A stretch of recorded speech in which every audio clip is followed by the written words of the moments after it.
All right. Greetings, everyone. Apologize for the late start.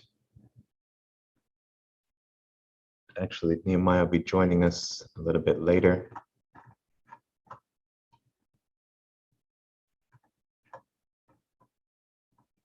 Just gonna wait a couple more minutes for others to join. And then we will begin today's open discussion.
All right, let's open up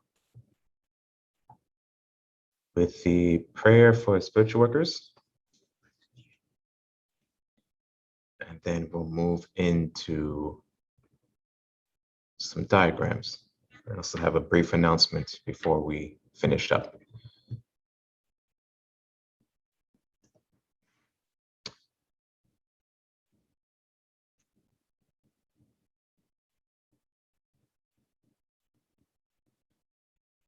Prayer for the spiritual workers.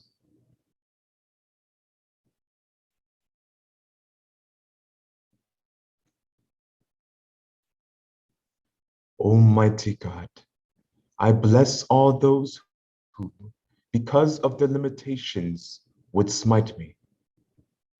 Almighty God, I bless all those who, because of their weakness, would not heed me. Almighty God, I bless all those who, because of their ignorance, would defile you through me. And I ask, Almighty God, O wondrous power, that your strength may be given to me now, so that I might be fortified by this, so that I might go forward bravely into the world, and despite reception, send forth my love of thee throughout all races of man. Almighty God, give me the power and strength to rise above my karmic weakness, the deficiencies in the pattern of my evolution, so that I might evolve and become stronger, I, and even stronger in thy everlasting light. O God, thy will be done.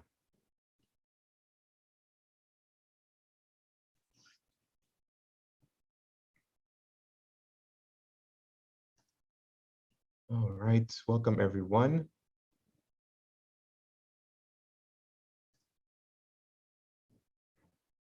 to today's open discussion and various topics class. We will be finishing up with the IMKC methodology. I'm going to take a look at the handouts, or the diagrams, I'm sorry, of at the end of the packet, specifically those referring to Raja Yoga and the mystic constitution of man. And that will complete our look at the methodology of the International Mystic Knowledge Center. And again, as I mentioned previously, I wanted to move into a study of some text by Yogi Ramacharaka, which can be found on our website. But I decided to push that back a little bit and take a look at another text first before we move into Yogi Ramacharaka, and that text is The Ancient Language of the Soul.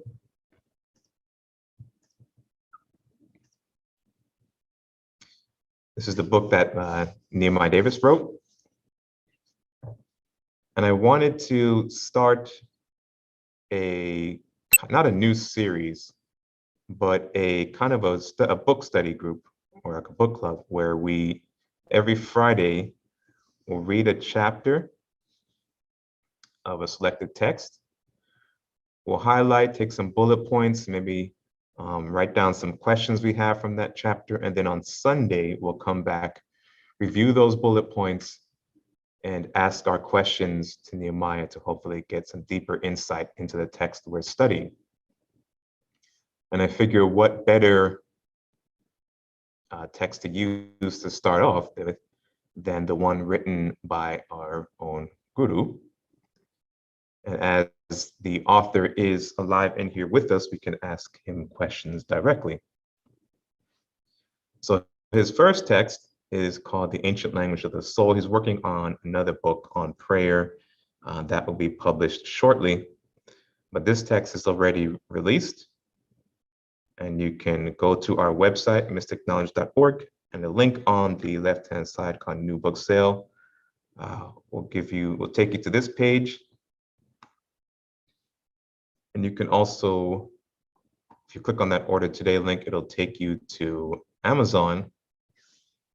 And they have 3 versions there, the Kindle, hardcover, and paperback. You can get a copy of this text. I think we'll start next week, Friday. We'll start with chapter 1, and then work our way through the text. And then next week, Sunday, we will take our notes from the first chapter and pose questions to Nehemiah in the same open discussion format, while also fielding any questions or comments you may have. So that's what we'll do next week. Friday will be very informal. I'll just come on in typical fashion. I think I have a PDF version or actually no, I'll get a PDF. I have a paperback version, an autographed paperback version, which I'm quite proud of. But I'm going to get the Kindle version or PDF version, and then we'll just read through it like we've done with previous diagrams and handouts. But we'll just go through it and take some highlights, take some bullet points, and then we'll come back on Sunday and pose those questions to Nehemiah. So again, that text is Ancient Language of the Soul. You can go to our website and click on New Book Sale link on the top left-hand corner. It'll take you to this page, and there's more information where you can purchase the text on Amazon. And hopefully by the time for those of you that do not have a copy or purchase it, hopefully by the time we start next week, Friday, you will have a copy of the text and you can either read along or read ahead and have any questions, we can answer those. Now, I will say the first time I tried reading this book many years ago, it was a difficult read. So difficult in the fact that I put it down. And then maybe several months or a year later, I picked it up again when I had more knowledge from attending more classes. I was able to read through it and follow it a bit more. So it can be a bit intense, but an in-depth look on mantra, on the science of mantra. But that's good, because if you've been attending or a student for some time, or have been following our classes, reviewing the notes, been diligent in your studies and practices, I believe you'll get a lot of information from the text, and you will be able to enhance your mantra japa, as well as your other practices. But even so, of it being an intense and in-depth study, feel free to ask and pose any questions you have, and we'll be all too happy to answer those questions for you. You'll see a lot of crossover from the text and other subject material we've released over the years. Now, this book was released, I think, 10 years ago, maybe more than that. I believe this is the 2010 edition. Yeah, 2010 edition. But the information is still relevant and valid. Nehemiah has made some additional diagrams and updates since then to help better explain and convey the information in the text. But I do believe this will be a good study and a way to kick off our book study series. And then from there, we'll move into Ramacharaka and then follow along with other texts in the ebook library. So I decided to keep our studies, our Friday book readings, to the texts that are available on our website in the ebook library, so that everyone can download it. And read along with us, and also help keep the cost down for you. I really do want to get to the works of Swami Vivekananda, and then eventually move to some of the text in the, Vivekananda, Shivananda, and others, and then also eventually move to some Manovetsky and Ibisonus, those other, sorry, I'm having tongue-tied teachings as well. But I think if you remember, a couple months ago, I was looking at, I posed some questions from the complete works of Swami Vivekananda, Volume 1. Those were talking about the cities, some of the powers that one develops.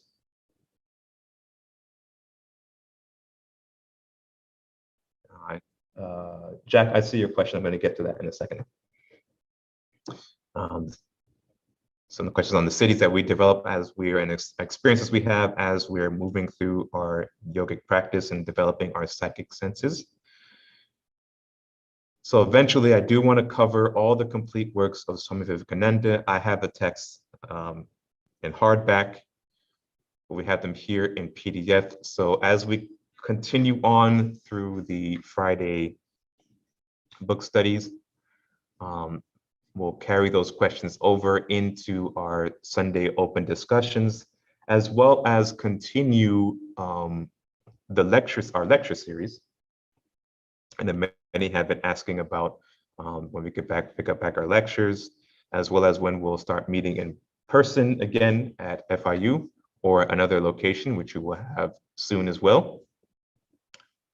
We received your questions and we received your comments, and we are planning to begin holding in-person classes again as soon as we are able, and we will gladly let everyone know about that.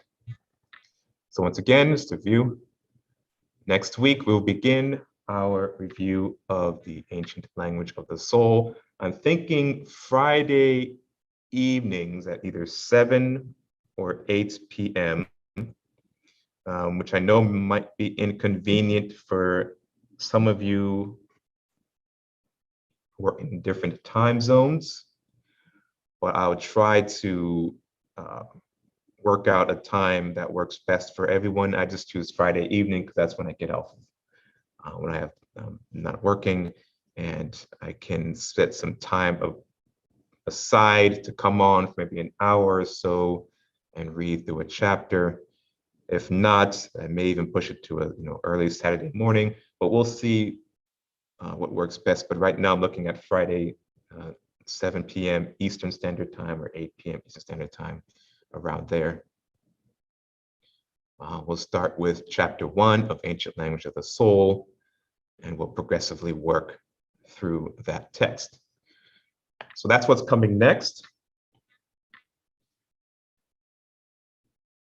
So before we move into our study of the Raja Yoga and Mystic Constitution of Man diagrams, to complete our review of the IMKC teaching methodology, do we have any questions or comments?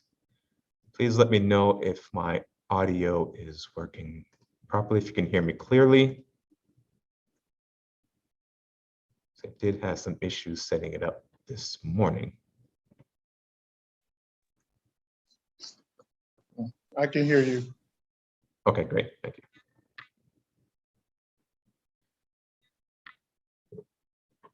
All right, so we have great, thank you. Some comments here from Mr. Stafford. Said, I heard a rumor / story, it's closer so I can see. A rumor / story of Saint Germain years ago, helping to push the development of the steam engine. This started me wondering about the role of the spiritual hierarchy and ascended masters. Are they pushing in the background to ensure we develop technologically and to gain more experience?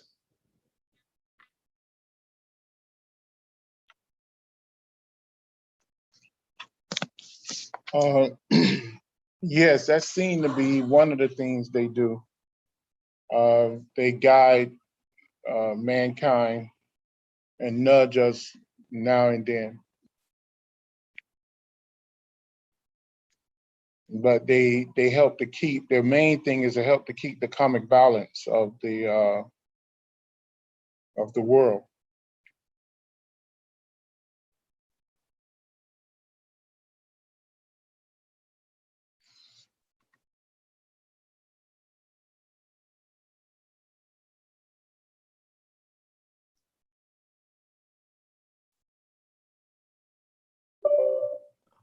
So there any other? Yeah. Yes, we can hear you, Nimai. Actually, I just realized that I did not post. Oops.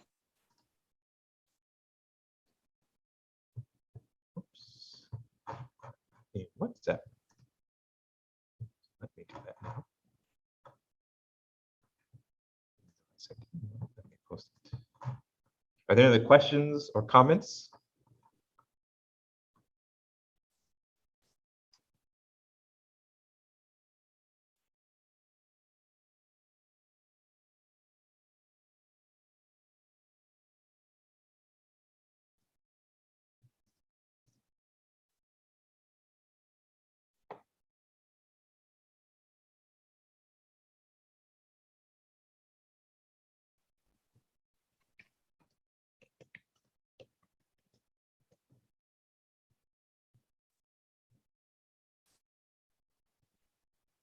All right, then let us transition into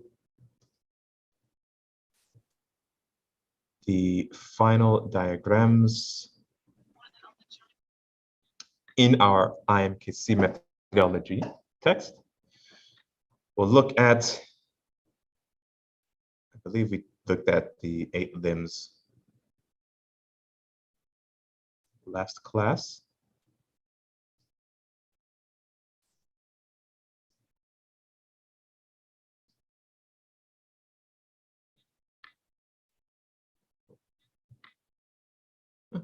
Let's just review it again, and then we'll move into the rest of the diagrams. So, as we know, the 4th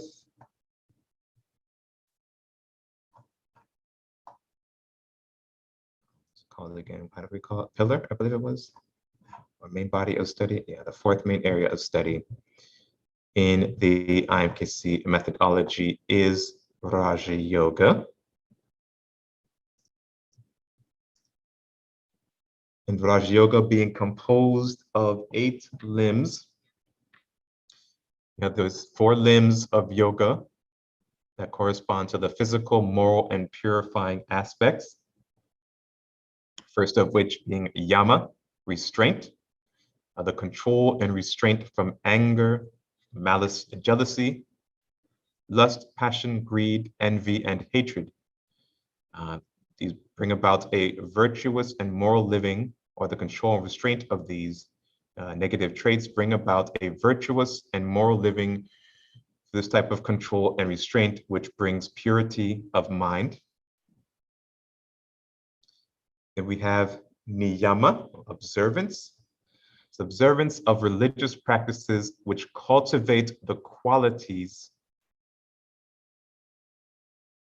of the higher nature, such as devotion, cognition, humility, and contentment, giving the refinement of nature and control of mind needed to concentrate and ultimately plunge into deeper states. 3, asana, seats or postures. A sound body is needed for success in meditation. This is attained through Hatha Yoga, the postures of which balance the energies of mind and body, promoting health and serenity. Example, Padmasana, the lotus pose for meditation. Then 4, Pranayama, energy control. This is a technique for mastering the life force within the body. Through regulating the breath, we influence the subtle energies, pranas, that make up the foundation of our total physical and subtle existence. Right, and then now we move to the next four, which are the mental, physical, and spiritual aspects of Raja Yoga. 5, Pratyahara Withdrawal. The practice of withdrawing consciousness from the physical senses first, such as not hearing a noise or allowing the mind to respond to the sensory reception of white noise that has crippled our higher senses of the mind. So while trying to contemplate, contemplate, or meditate. All right. Dharana, concentration. This is training the mind to focus on a single object or subject line without allowing the mind to wander. By attaining a level of concentration of directing the mind down a single channel of thought, the student elevates his consciousness above the normal levels of operation. Dhyana, contemplation. This is a result of intense and prolonged periods of concentration, which brings about the ability to read embedded subtle mental information within the object or within the auric field, a subtle magnetic mental field of the object. I think an example of this is psychometry. On a basic level, psychometry, being able to receive subtle impressions from an item via touch, but there's other methods as well. Samadhi, deep meditation. Meditation is when the practitioner becomes one with that thing in which he or she has concentrated or contemplated upon. In other words, meditation is when the practitioner merges his or her consciousness with that thing in which they are concentrating or contemplating with or upon. The meditator and the object of meditation becomes of one consciousness. A statement to the serious student of Raja Yoga. The 8 limbs of yoga work in concern together. The first limb of restraint control begins to clear the auric bodies of negative samskaras, which helps to prepare you for the second limb of observance and devotion to a higher power. The third limb will bring about a sound body by aligning the life force energies within the subtle bodies and physical body. This brings you to the fourth limb, pranayama, which is to bring about control over the life force within the body, allowing to merge the physical, astral, and etheric senses at will through the manipulation of the pranic life forces. Now, the previous stated 4 limbs must be applied in order to bring about the 5th limb of the withdrawal of all sensory receptions and taking complete control of the mind through the 6th, 7th, and 8th limbs, which are concentration, contemplation, and meditation. Without the control over the passions, the practitioners will never purify the nadis, the aura, the mind, or the chakras in order to bring about the benefits that come from these techniques. He or she will continue to be a slave to his physical cravings that manifest themselves in the uncontrolled passions.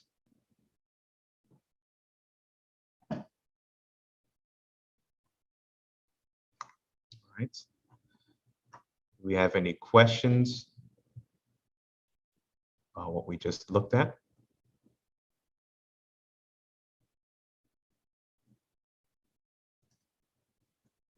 Let me open the chat here so I can see that as well. Okay.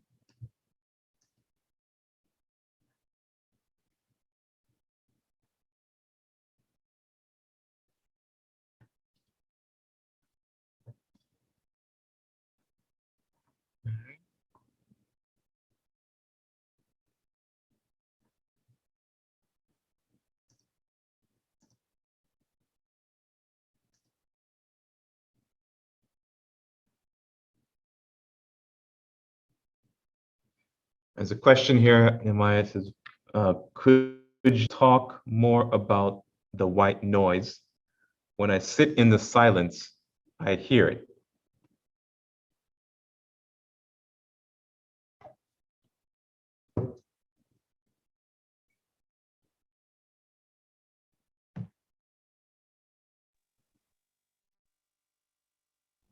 Um,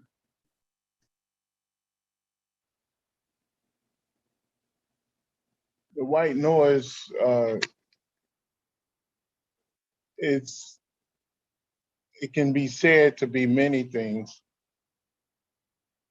but it's the beginning stages of tapping into that particular senses.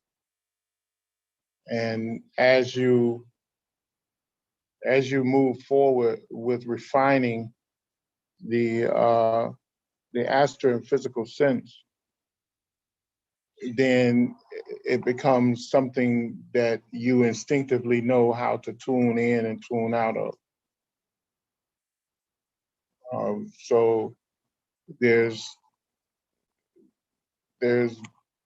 thousands, maybe hundreds of noise all around us, thousands of different frequencies of noise around us. And as you sensitize yourself, you begin to hear the white noise, and then you begin to be able to tune in and tune out that noise. And that's what the withdrawing the senses, once you obtain that ability to withdraw the senses, you can control those physical senses, and then eventually the astral senses, and then eventually the psychic senses, and then eventually the advanced psychic senses, to the point where you can move from a concentrative level to a contemplative level to a meditative level, and then into a somatic level.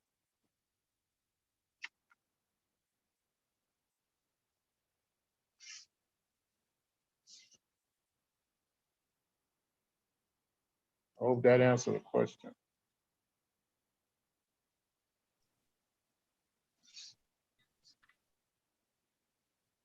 And Jack, you mentioned when you sit in the silence, can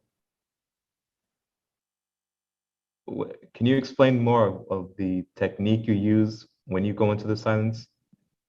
Because Nehemiah has given us some tips and some practices that to help us better focus when we go into the silence. I was wondering if you were utilizing those as well.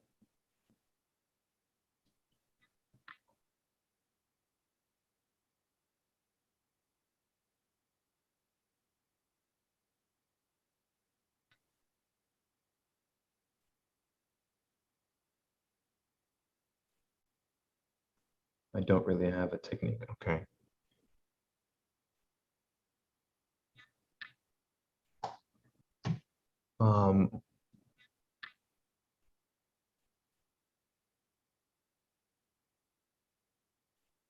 The technique that one of the techniques that Nehemiah recommended to us, there's a couple of things he gave us, tools he gave us to use. Or basically, you can either sit on the floor, or you can sit in a chair, wooden chair facing east, hands on the knees.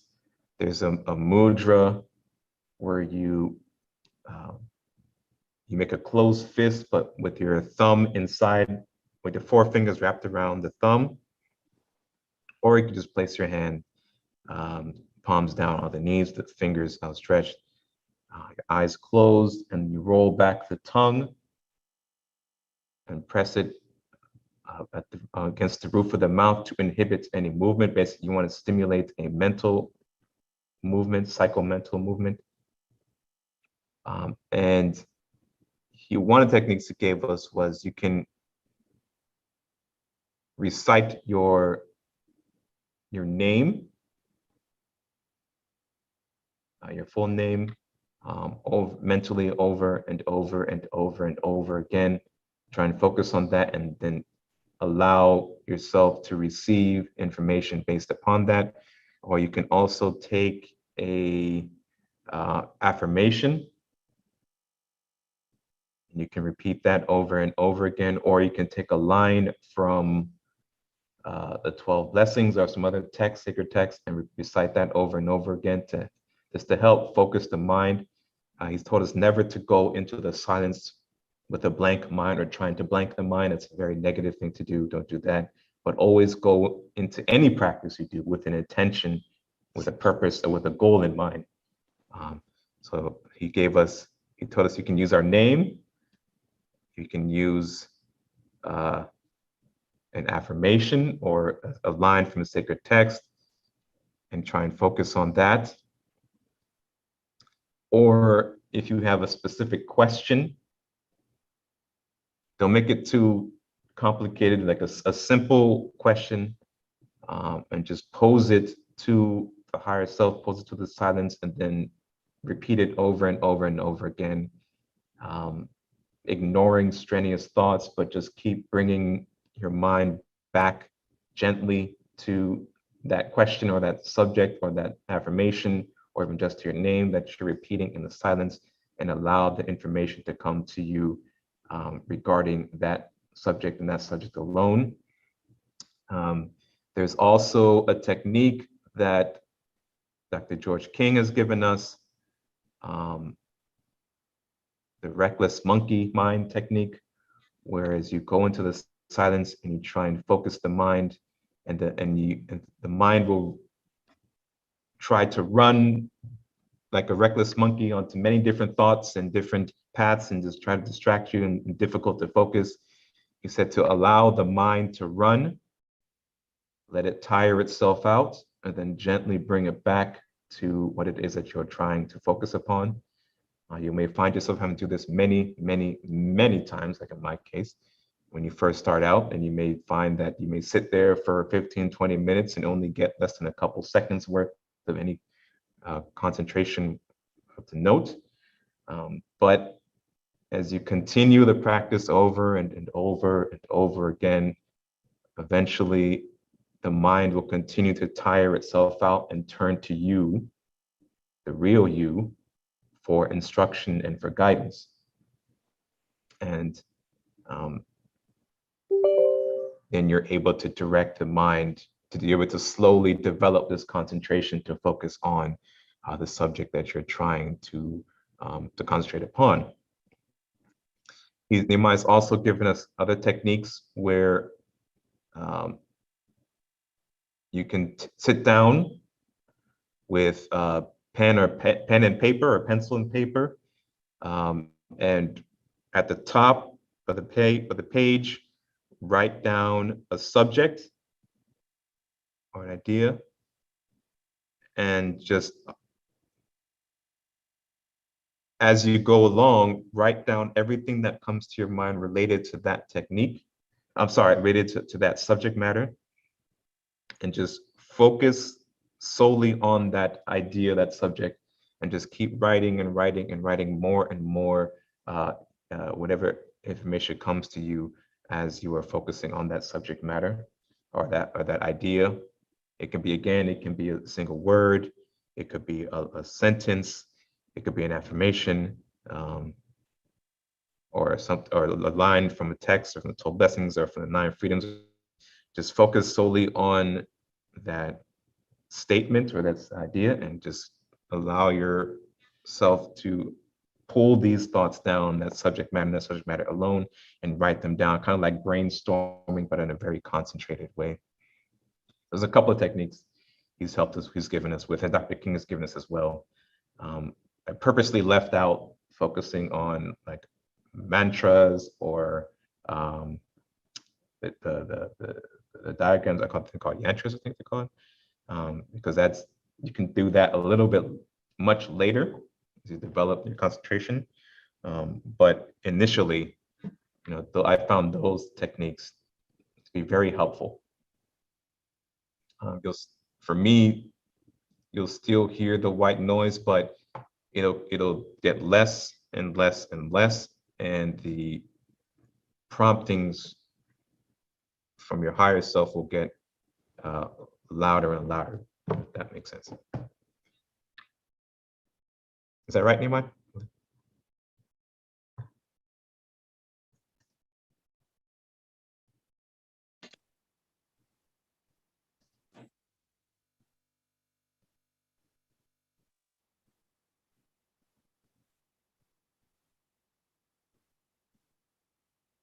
Nehemiah, are you there? Can you hear me? Yeah, I'm here. I'm having problems with my With the computer? PC. Yeah, so Okay. I'm on my phone. Okay. So was that all right, or is there something you want to add or correct? No, that was good. Okay. Veronica, I see your hand is up. Go ahead and ask your question.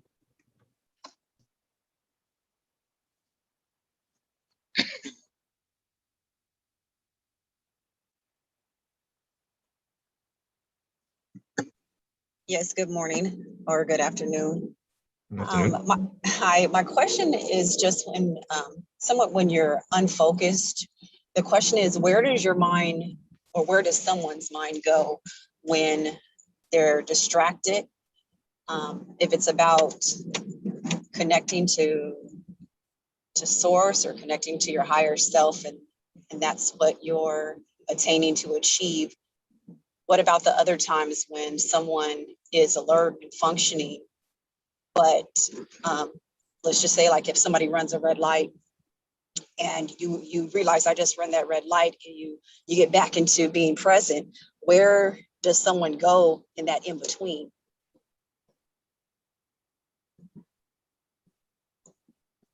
In most cases, we function in a conscious, unconscious state. And there's a negative unconscious state, and there's a positive unconscious state. There's even a neutral unconscious state.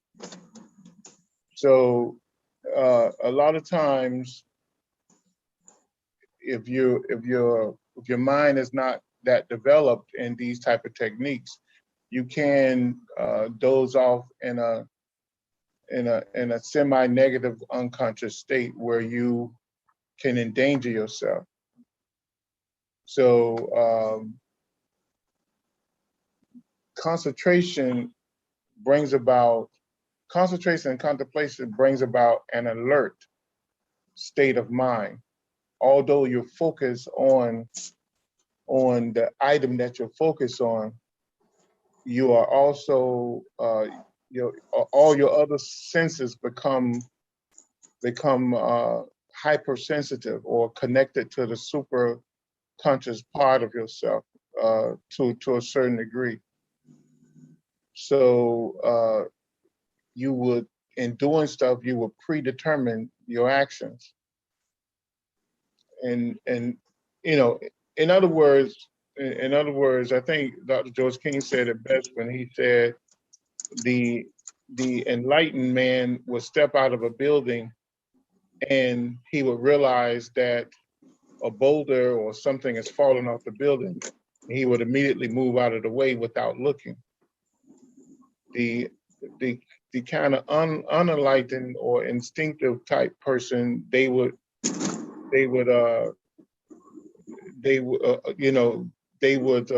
working on an unconscious, not so much instinctive, but working on an unconscious level, they would take time in their intellectual way to look up, and they may get out of the way or they may not. But when you develop your level of concentration and contemplation, you can be concentrated on something else, but be also alert of your environment. So I mean, so that's there's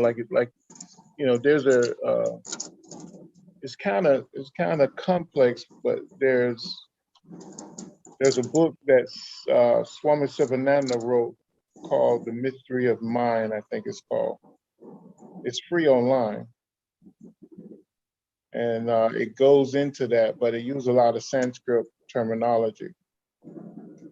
William Walker Atkinson, he wrote a book also called, I think, Mind Power or Mind Influence or something like that. He was the one who helped translate the 14 lessons and the Yoga Ramacharaka teachings. I hope that answered your question. Yes, it did. Thank you.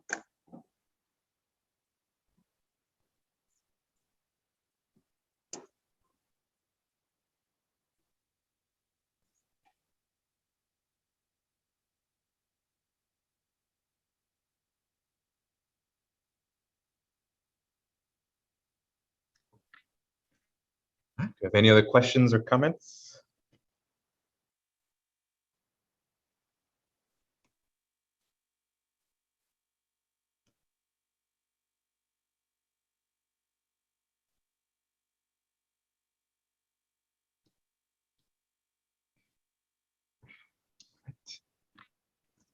So let us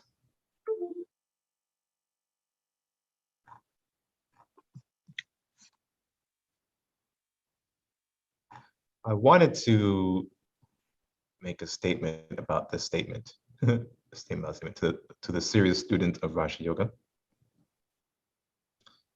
and how we're emphasizing here the importance of these first 4 steps, specifically yama and niyama. I know there are many people, including myself, many years ago, would take issue to some of the, the thou shouts and the thou shalt nots that are frequent in Orthodox religion, or particularly in dogma, and without ever being given any real explanation as to why we should or should not do certain things or partake in certain things, why this was a sin or why it wasn't. You don't get that in mysticism or in yoga per se. But what you do get are, for example, we're taught to control and restrain ourselves from these negative traits. You're given the theory and the science behind what those religions were trying to convey in these sets of rules that they handed out to the populations they were interacting with at those times. So why do we follow, for example, the 10 commandments in the Bible? Why do we do not engage in passion, greed, lust, envy, and so forth? Well, because these negative traits damage and scar our aura and stop us from being able to move into the higher states of consciousness and like concentration, contemplation, and samadhi, deep meditation. So through the application of Raja Yoga and the study of and practice of yoga, we get more than the theory, we get the why and the how. Dr. King said before, the basic man asks how something happens, but the wise man asks why. And with the why, you also get the how. And so with these teachings, we are getting the why, and thereby able to intelligently predetermine all of our actions, which is the definition that Nehemiah has given us for enlightenment, right? So why do we restrain from anger? Why do we restrain from malice, from jealousy, from lust, passion, greed, envy, hatred? Why do we observe these religious practices of, for example, abstaining from certain types of foodstuffs, reciting a prayer to Goddess Kundalini, Mother Kundalini, in the morning as we arise? Why do we perform our sun salutations? Why do we respect all forms of life? Why do we namaste, recognize the divine within all? Why do we do all these things? And this is why, in order to clear the auric bodies of negative samskaras, which helps to prepare you for the higher levels of observance and devotion to higher powers, and so on and so on and so on and so forth. So I wanted to make that point, because we're not necessarily telling you how to live your life, but simply giving you the knowledge and thereby the wisdom and power to direct your own spiritual evolution and achieve the ultimate goal of yoga, which is union with God. Now, what you do with that information is up to you. What you do with these teachings is up to you. But should you choose to taste and see, then we here will do our very best to provide you with not only the knowledge, but the guidance and the wisdom to help you grow further and further and further in your spiritual evolution together. Right. So with that, let's move into the mystic constitution of man diagrams. And of some of these we would have seen before in the past, but as I like to review these again and again and again, each time I gain a little bit more information and insight into the material. And I hope the same holds true for you. So this is a broad overview of mystic constitution, starting with the spirit, a divine spark from the infinite, unmanifested realm of endless potential. This yields or creates the soul, which is manifested, a manifested intelligence of the spirit as the soul. The soul is an indestructible body used by the spirit. The indestructible body of the soul is the manifested vehicle that holds the essence of the spirit in order to journey through manifested creation. The soul then creates for itself another body, the Auric Bodies, in which is housed the chakra system, the nadi system, Kundalini, which is actually when the Shakti reaches a certain state, it becomes Kundalini power, and the states of mind.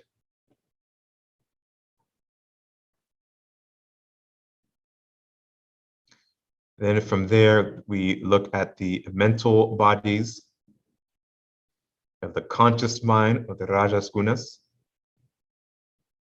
the subconscious mind, tamas gunas, and the supra-conscious mind, or the sattvic gunas. We have the energy bodies, those are the 5 mahabhutas, the 5 major pranas, the 5 minor pranas, and the 360 solar tattvic rays,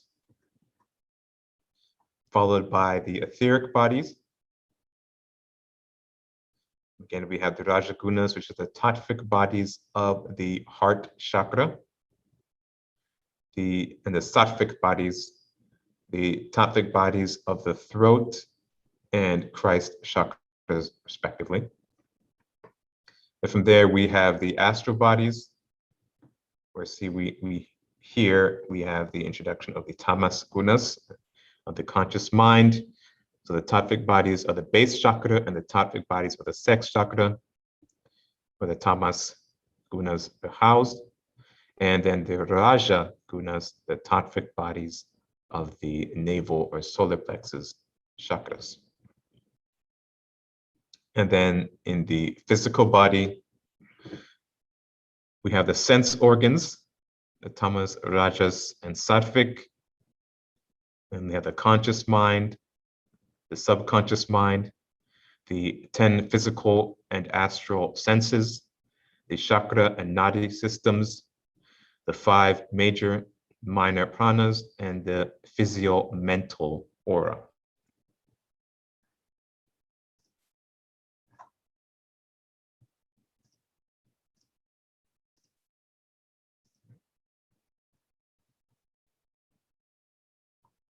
Let's continue on. Let's see if I can get the whole thing picture, but still able to read. I think that's good there. So first we have spirit. You can't see that. The real you, a divine spark of God. Spirit is the I am of man. Spirit is unmanifested because it was never manifested and is always in existence. The spirit releases the creative sound vibration, forming the passageway for Bindu, the spiritual germ of life. Spirit is that endless source of power and the endless potential of all things of existence. Right? Then we have the Bindu being released, and then that wave carrying forward, going from spirit all the way to the physical body. So let's follow it as we move from left to right. We have the soul manifested by the spirit. The soul is known as the body of the spirit and is aware of spirit and follows the will of spirit. The soul involves itself into multiple layers of subtle and gross matter in order to experience manifestation to its fullest. 3, the auric body. The auric body is manifested by the soul. The auric body is an indestructible body used by the soul for countless incarnations. Right? So we carry that same auric body forward with us, life after life after life. What is recycled, in a good sense, is the denser bodies, like the physical, astral body from life to life.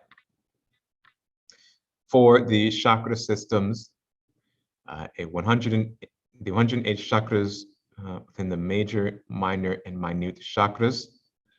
The 5, the formation of Kundalini. The soul pushes the Shakti power down through the ovoid auric body and forms the Kundalini once it reaches the base, right, the Muladhara chakra, and enters that 3.5 knot configuration. Kundalini is the vehicle of consciousness for the soul. 6, the mental bodies, supraconscious mind, a state of consciousness utilized by the soul. The supraconscious mind is a state of consciousness for the higher self, right? So that supra and super are different. Supra, with the A, is the consciousness utilized by the soul, but the super conscious is a state of consciousness utilized by the higher self. Then comes the subconscious mind, a part of man consciousness that controls bodily functions. Nehemiah has described the subconscious mind as a diva, or in the Bodies of Devic Laboratory, the subconscious mind strictly follows the law. You can look back at previous lectures. Trying to remember which classes specifically where he went into that. There were classes on the Mystic Constitution of Man. You can look back at that series. And there were also classes on Raja Yoga, where he goes into concentration, contemplation, meditation, where he goes into detail about the levels of mind and the levels of consciousness, and goes into detail about the subconscious mind in particular. Conscious mind, a part of man's consciousness that allows us to communicate with the outside world with our sense organs and physical senses. Number 7, the subtle bodies, pranic bodies, is where the 5 major pranas, udana, prana, samana, vyana, and apana, as well as the 5 minor pranas, which are not listed here, are most prevalent within the bodies. You have the 5 mahabhutas, akasa, vayu, tejas, apa, and prithivi. Then we move into the chakra system, number 8, the 108 chakras with major, minor, and minute chakras. 9, the etheric body, the chakra energy related to the formation of the etheric body. And then the astral body, the chakra energy related to the formation of the astral body. Most of us, when we engage in projection, as an aside, projection, either conscious or unconsciously, we are utilizing the astral body. As you develop yourself more and develop your faculties and senses and concentration higher, you can do etheric projection, which is a much stronger body, more robust body. And you can even go into some of the higher realms with etheric projection, but that's a much more advanced technique. But on the basic level, I think most of us who've ever done projection before has been through the astral vehicle, through the astral body. In fact, you basically project every night when you go to sleep, right? You put the physical body down, but the other bodies, the mind is still active. And usually the astral body goes about in an unconscious fashion, engaging in the things we either enjoy or it's an emotionally driven body. So usually it's driven by emotion or feeling or sensation or pleasure. And that's usually what happens when we put the physical body to sleep.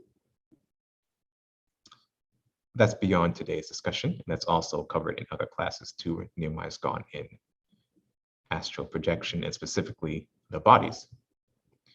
And finally, number 11, we move to the physical body, which is where we find the cells, the blood, tissue, bone marrow, bone, muscle, organ systems. The body that we are all most familiar with. Right, so any questions or comments on that before we move to the next diagram? I know I might be going a little quick. I'm moving through these, maybe a little fast, moving these a little quickly, but I do want to finish up with the methodology today. But if anyone is feeling overwhelmed or at your saturation point, let me know and we can pick this up next time. Finish it up. I think we only have a couple more to go. Can you hear me? Yes, we can hear you. Yeah, in your astral and etheric body, you also have organs, tissue, muscle. Yes. So they have the same as the physical body. It's physical on the astral, on whatever astral plane you are, on whatever etheric plane you are. It's physical to that plane, or gross to that particular plane. It's just a greater control of mind than what it is on this gross physical plane. Yes, that is true, and you'll notice that you can see, hear, feel, taste in your astral body when you're projected. But much, let's say it's much more vibrant. You can hear colors, you can taste colors, you can see sound. It's your senses are it's much more vibrant. It's much more things that feel much more intense. But yeah, it's right. It's correct. You do have organs, and it's just as their physical. It's reflected as a physical body, but in the astral and etheric.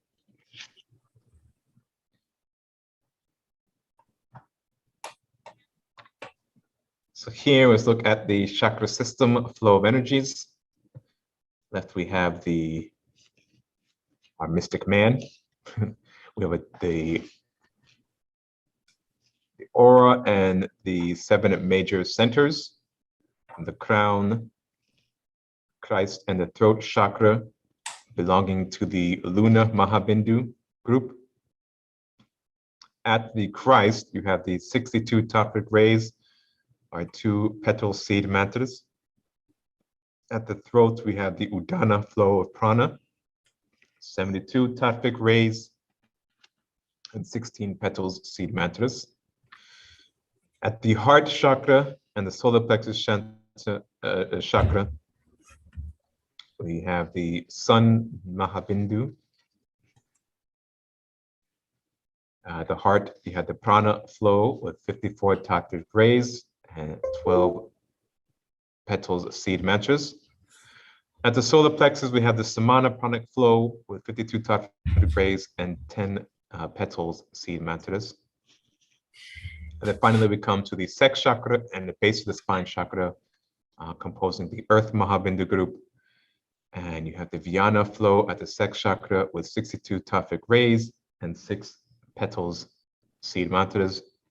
And then the base of the spine, the Apana flow, composing 52 topic rays and 4 petal seed mantras.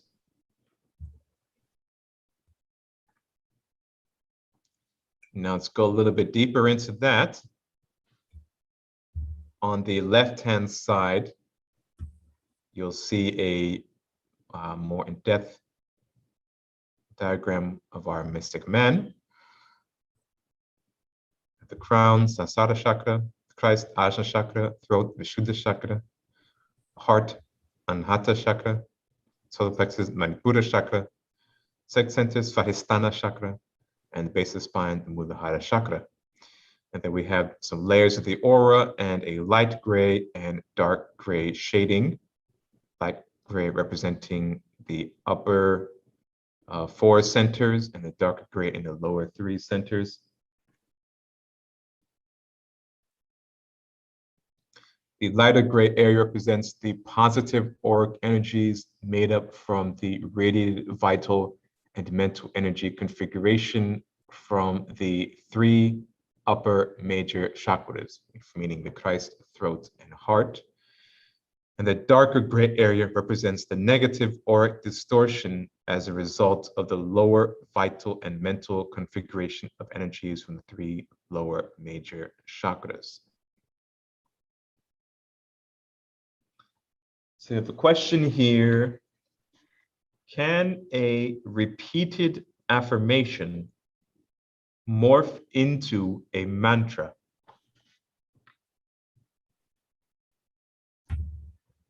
No.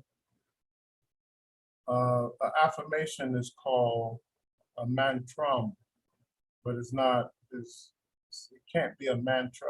A mantra is sacred sounds within nature or the universe. They're sacred creative sounds.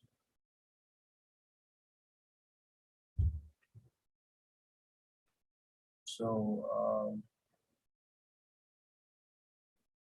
I did a lecture many years ago on the samskaras. So I would tell you to go back and listen to that. I think I went into depth on it, and it gives you a peep of the power of a mantra, or because the mantra is the original samskaras, the original creative sound that pull all matter together in order to build the body of the soul, which is the auric body, and then the auric body build all the other bodies in cycles. And all this is done by the use of sound, which is mantra.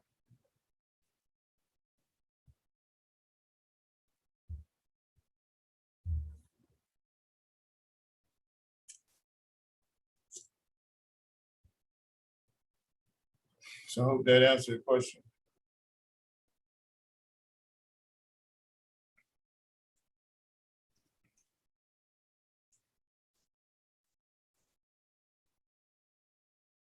Any other questions? Veronica, did you use your hand up again, or is it still up from before?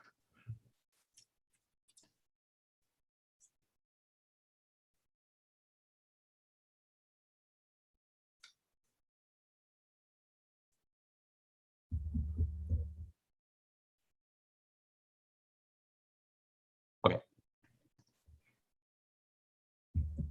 So let's get to number one, spirit. Let me zoom in a bit, it's easier to see. Spirit, the divine spark of God within man.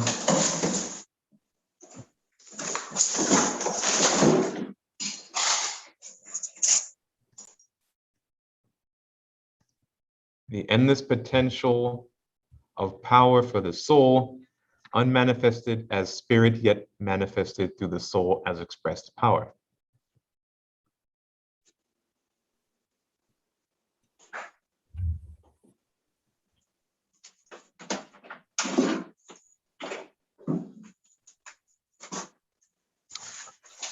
Veronica, you all right?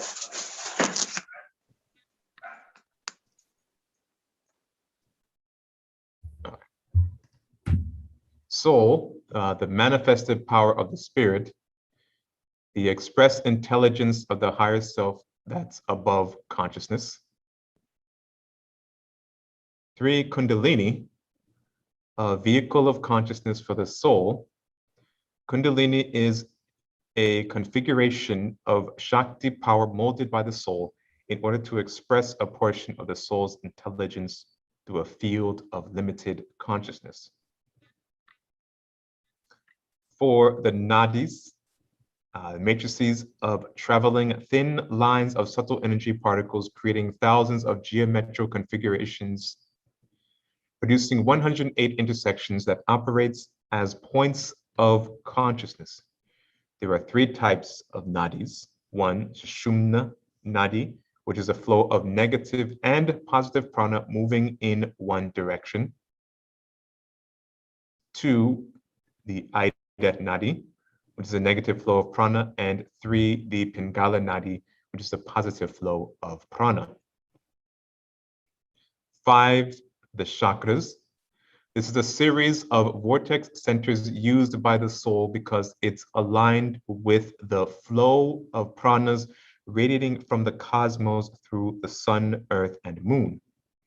The soul pushes the nadis through these vortex centers or chakras, creating nadi knots that are configured to operate as segments of consciousness. The lower major chakras process a base aspect mind substance and frequencies of prana through its network of nadi consciousness. The upper major chakras process the higher aspects of mind substance and frequencies of prana, that radiates from the network of nadic consciousness.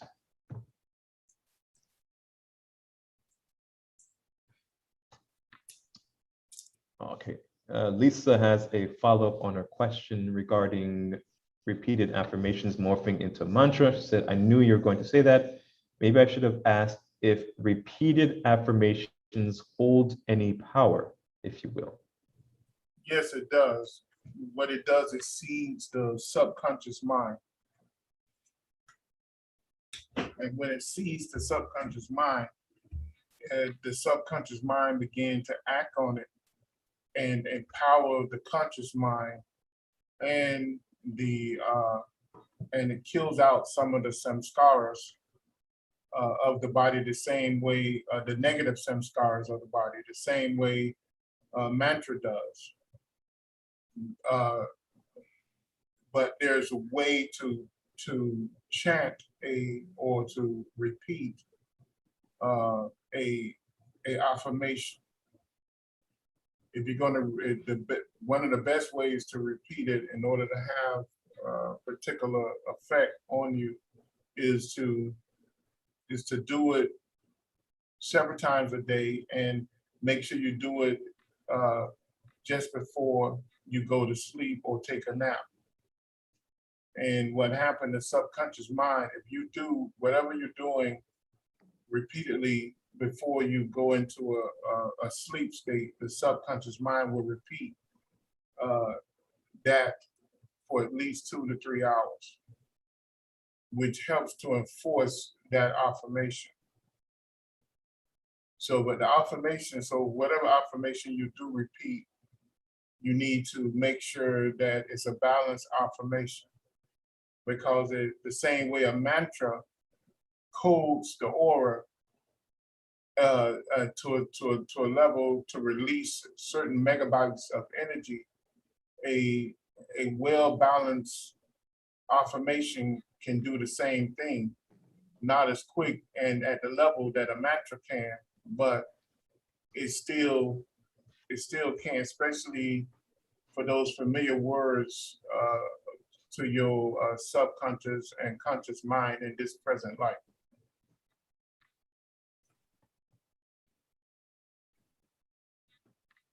I hope that answered your question.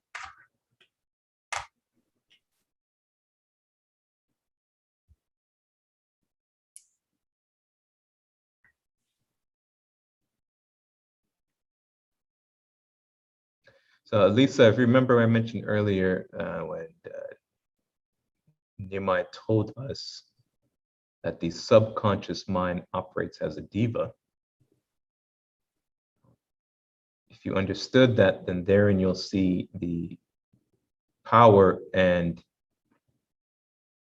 efficacy of affirmations.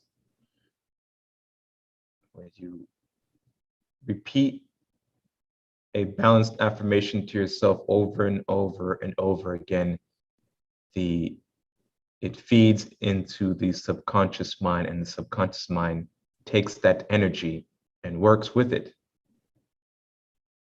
In the same way, if you constantly feed negative thoughts and beliefs over and over and over and over again, the subconscious mind will take that energy and work with it as well, strictly according to law.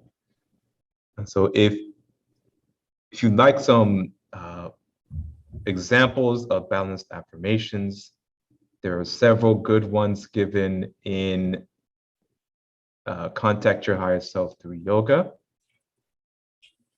Contact Your Higher Self Yoga. And Realize Your Inner Potential. There's several, what you said? Affirmations. Now those affirmations are given along with the pranayama practices. But Dr. King also gave us another affirmation, and Nehemiah has confirmed it as well.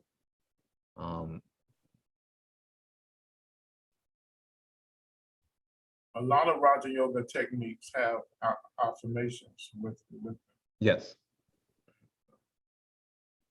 So those are balanced affirmations that you could use.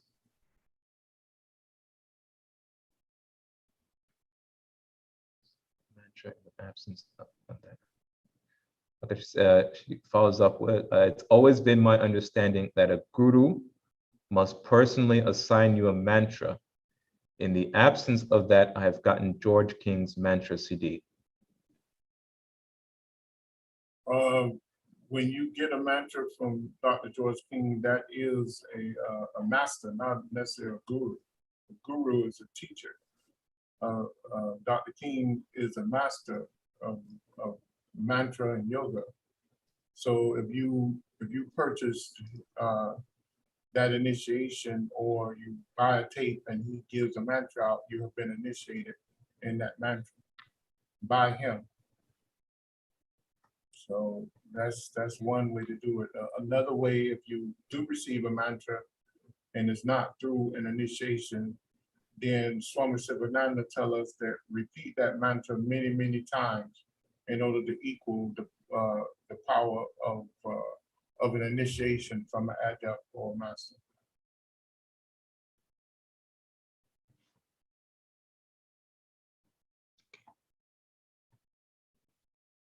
So if a question here, what is the astral body doing when we are awake? Is it in a sleep state or is it acting independent of the physical body? The astral body is part of you. So when you are in an awakened state, the astral body is being utilized by the soul, the auric body, the physical body. That's most of the emotional states of fancy that we go through during the day is the astral body operating on this gross physical plane. The astral body is a body of desire. It's a body of emotions. And it has tremendous power. So the astral body is, you utilize the astral body during your daily awakened state, the same way you utilize the astral body during your sleep state. Those of you or us that have not controlled that aspect of the body yet.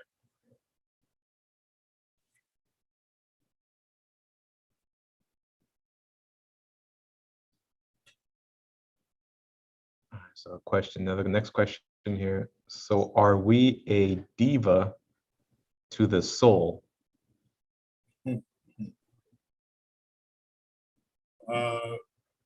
I don't know what you mean by that. Well, I guess he was talking about, you said what I said about the Subconscious mind. Subconscious mind.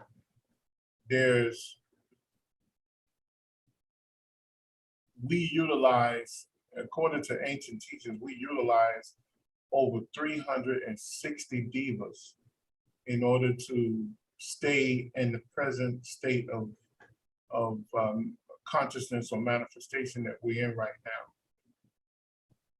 And once we leave once we leave and go to the higher states of consciousness, we become a devata, which is a diva in a sense. But our whole existence depends on the diva kingdom to help manipulate certain energy and certain vital energy and mental energy within us. So we have a divic presence within us, and the soul itself will become a cosmic diva as we grow and take control over all elements within our control.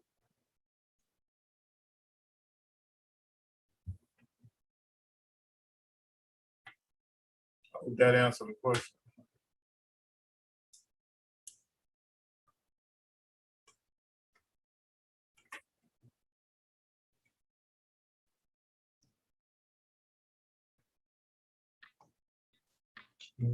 Next, we have Auric Bodies, a series of magnetic fields of higher frequencies of energies configured to hold the soul's intelligence throughout countless incarnations. These Auric bodies are the manifested energy patterns produced by the soul, configuring the original flow of Shakti consciousness into Kundalini. The nadis and the nadi knot configurations to produce the vehicles of consciousness and the source of power for the vehicles of expression of consciousness.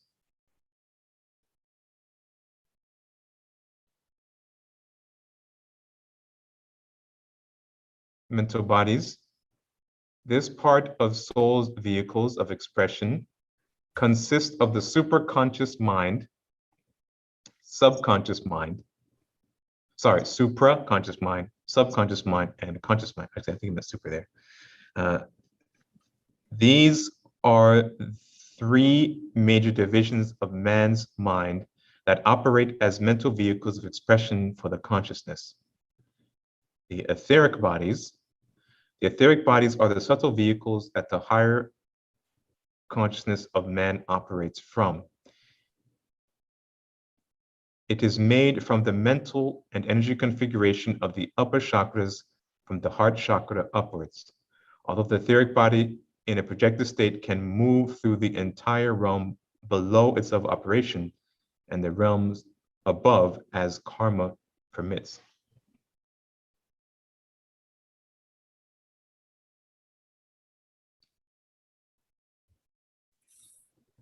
There's a question here from, hey, the Green Hermit. Hey, I haven't seen you in a while. Hope all is well. Happy to see you. What is the nature of prayer? When I pray, I feel a lot of electricity and heat throughout my body. I'm starting to see white light around people. And that's a broad question. That prayer is a way to manipulate energy from a lower level to a higher level, or concentrated, directed level. Because energy is, most energy is raw energy. It can be manipulated by mind and given purpose. So when we pull raw energy through us and release it with commands, then we raise that energy to a certain level in order to carry out a particular purpose. So I mean, that's the basic meaning of real prayer, of mystic prayer, where you pull energy from one level and raise it to a higher level with purpose and direction.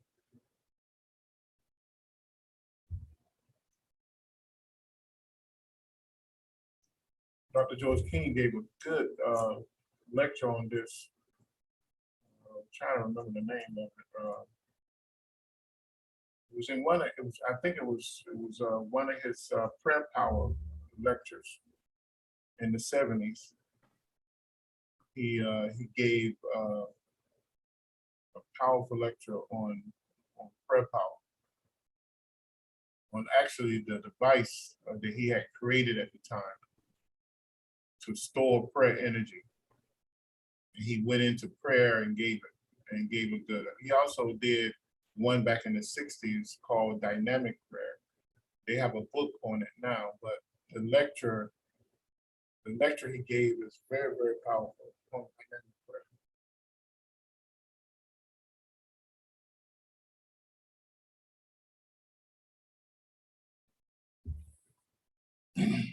I hope that answered your question.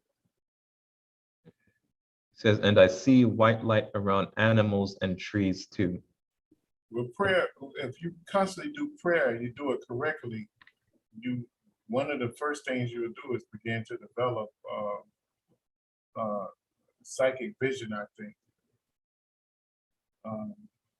You know, psychic vision and feeling, psychometry, and then smell. So those are like, you know, but the thing about it, when you, if you, with prayer energy, I mean, we're doing the prayer, when those things begin to happen, you gotta practice with it in order to keep it. If not, it won't stay. In my opinion, you have to balance off the energies, or balance the body in order to keep it to stay.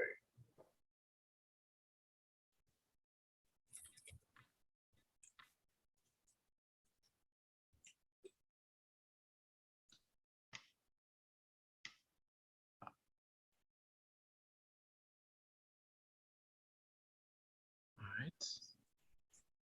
Number 9, subtle flow of pranas.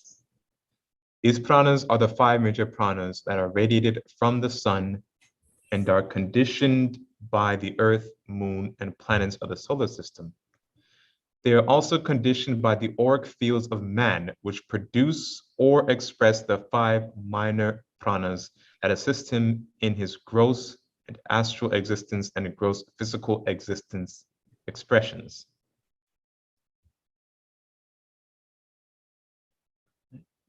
10, the astral body. The energy configuration of this vehicle of expression is a result of man's fall of consciousness. The astral bodies are made up from the mental and energy configuration of the lower chakras from the solar plexus chakra down. The makeup of the astral body is the result of distorted energy patterns of man that keep mankind locked into a passionate state of mind and a series of subtle desire bodies that resonates all the passionate traits. The astral body is a subtle counterpart for the gross physical body.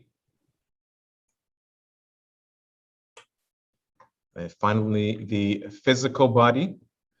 This body is also the result of the fall of man's consciousness.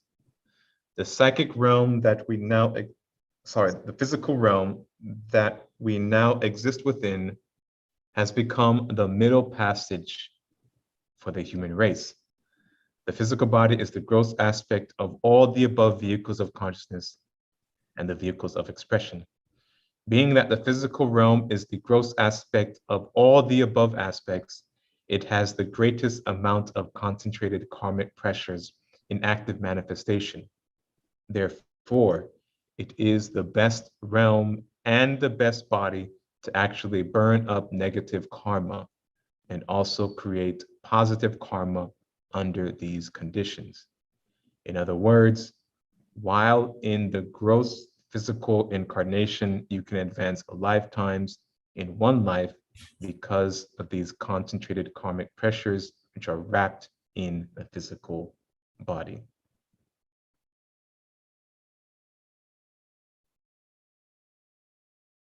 Right. You can do several classes on just those 2 points alone.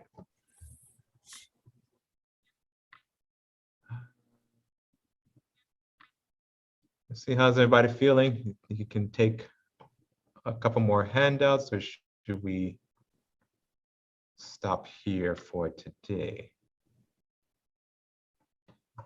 Let me see, we have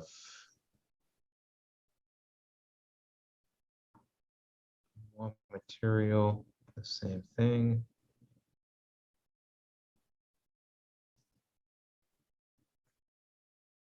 Okay, yeah, so all right, we'll save this for next time because this will invoke quite a bit of discussion as well. These three,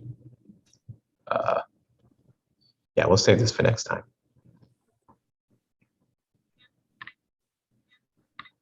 And so any final questions or comments before we close out today's session?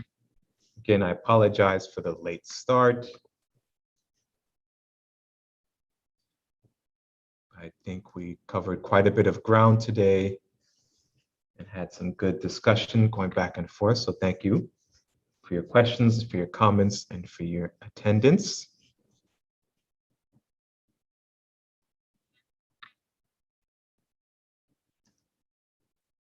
As a reminder, next,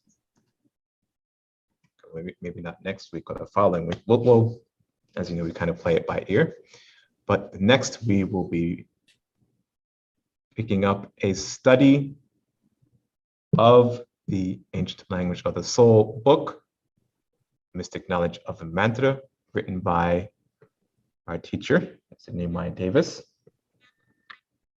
Friday, and I'll try to be consistent with it every Friday. We'll read through a selected text, chapter by chapter. So we'll start off with this text here, the Ancient Language of the Soul. I think we'll cover the introduction and chapter number 1. You can go to our website, mysticknowledge.org, and under new book sale. Here you can see information on the book itself. You can also click on order today or even the image itself, and it will take you to the Amazon page where you can purchase either hardcover, paperback, or Kindle version. I think I'll be using, I Kindle version to read it online with everyone. And what we'll do is we'll read through the text and we'll highlight certain points, take some bullet points down, and then we will take those questions that everyone has and those bullet points with us to Sunday open discussion, and we will pose those questions to the author and hopefully get further discussion and deeper dive into the material and allow us to further grow and develop in our study and understanding of not only of mantra shastra, but in other sacred sciences as well. And then after we finish this first text, in the series we'll continue on with the others I mentioned before in the Yogi Ramacharaka text. So any final comments or questions before we close out?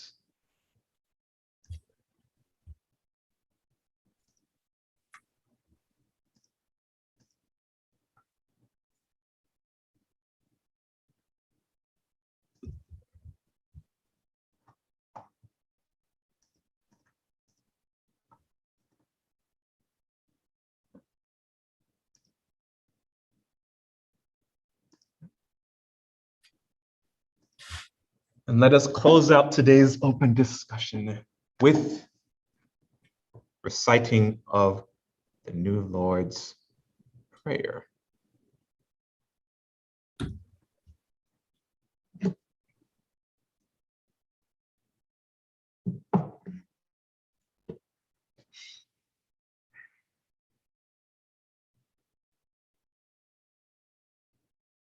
The New Lord's Prayer.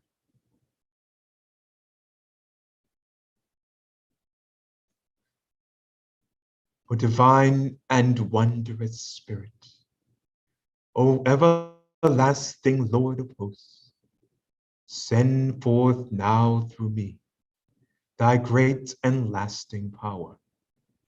Allow me, Almighty God, the lasting privilege of radiating to all the world thy great love, so that those who suffer may be given the power and energy to rise above their weaknesses.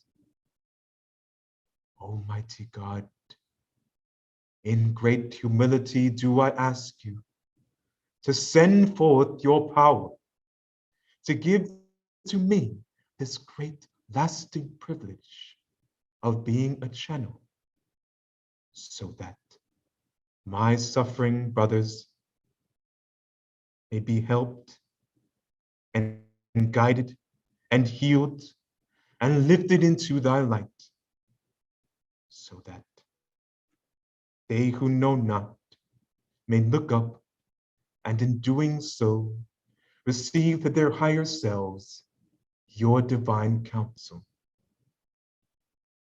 Almighty God, this day have you granted me a divine privilege. I ask you now to give to me the strength so that never again will I turn from my inner vision of you. Oh, great peace, great peace, great peace. In praise of your greatness, O God, doth my soul sing. Grant it energy to sing on forever and forever.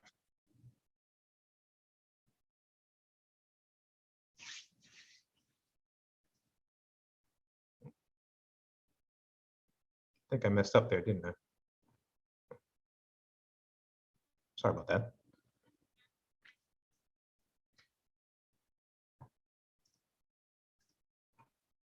Okay, thank you very much for your attendance, everyone. Good day. Look forward to seeing you next time. Take care.